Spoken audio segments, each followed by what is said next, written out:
आंघोळीचे शेत. पार्वतीबाई शेताला विराम घेतली. डोक्यावर टोपली आणि टोपली काढण्यासाठी जेवण होते. सूर्य माथ्यावर आलेला पार्वतीबाईंनी पावले धाव पुढे चालत तेवढ्यात पडगावला जाताना एका रुबाबदार पुरुषाने तिला थांबवले. म्हटले, हे कंच गाव म्हणायचं?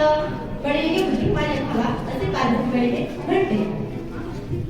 लई भूक लागल्या काही जेवणाला आली का तुझ्याकडे?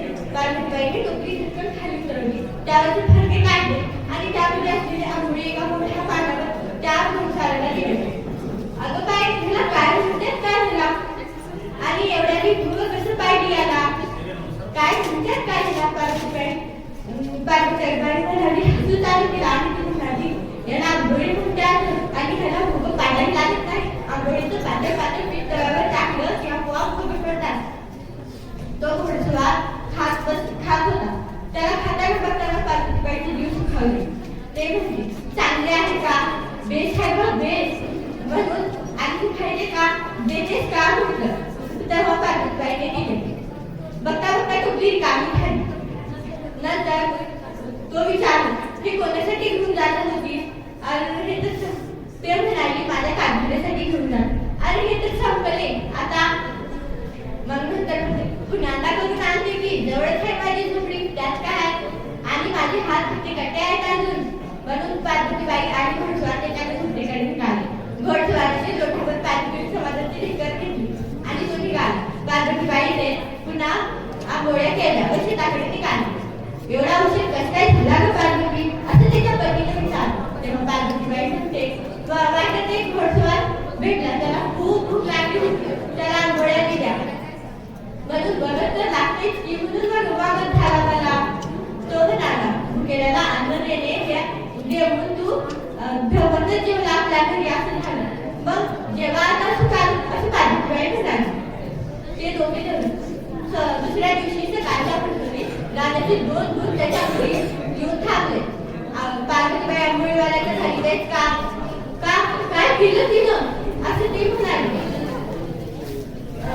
महाराजांनी त्या गोष्टी लोकांना आत्ताच्या आत्ता दरबारात बोलावले असं त्याने नाक फुटून सांगितलं. ते लोक विचारात पडले. पार्वतीबाई म्हणते, अरे बाई, मी तर कुणाचं काही वाईट केलं नाही. आणि हे काय, तू केलेला अन्न देणं का पाप आहे काय? असं विचार करत ते दोघं दरबाराकडे निघाले.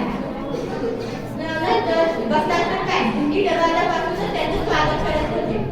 नंतर पार्वतीबाईंनी संपूर्णच दरबारात सिंहासनाकडे बघितले तर काय, तो कालचा घोडसवार.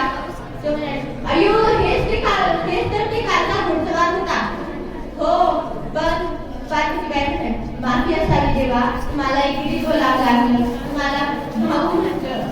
तेव्हा महाराज म्हणाले, राजा हा प्रतिसा सखा बंधू पिता सर्व काही असतं, पण त्यामध्ये मोठे काय असे म्हणून. पण तू काल मला ज्याप्रमाणे जीव घातलं प्रेमानं, त्याने मी खुश झालो. तुझा नवरा दुसऱ्याच्या शेतामध्ये काम करतो ना, वडील मी बुजुर्गीची 10 एकरची जमीन मी तुझ्या नावावर करतो असे म्हटलं. त्या गोरजोड्याच्या डोळ्यात पाणी आले. ते दोघे महाराजांना नमस्कार करून निघाले होते. तेव्हा महाराज म्हणतात, साडी चोळी घेऊन माझ्या बहिणीचा सन्मान करा. माझी भाषी नाही ती, बहीण आहे ती आमची. हे उद्गार ऐकताच पार्वतीबाईच्या डोळ्यात अश्रू आले. ती म्हणाली, महाराज, आम्ही धन्य झालो तुमच्या हे पाहून. प्रजाहित लक्षात शाहू महाराजांनी